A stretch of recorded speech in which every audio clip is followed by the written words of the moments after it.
Welcome back to Olympiad Learning. Today we will learn about word problem. In this video you will learn steps. You can follow steps for solving one type of math problem.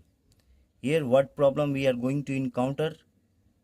Before going to solve maths word problem, we need to first understand the problem. Then we need to make a plan and then we carry out the plan. On the last we need to check the answer. Let's proceed. I have one example.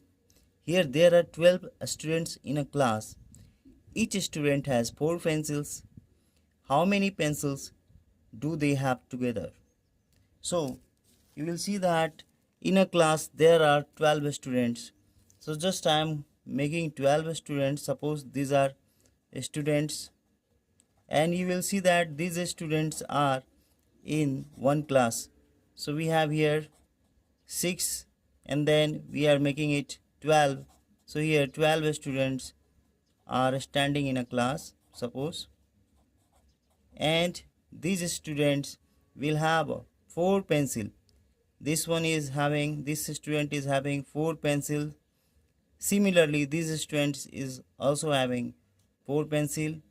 All are having 4 pencils. So we need to calculate how many pencils. So we can say that there are 12. So 12 students and each student has 4. This shows that we need to multiply 4 with the 12 and we will have a 48. So 48 pencils are there for 12 students. So this is the answer. Thank you so much for watching.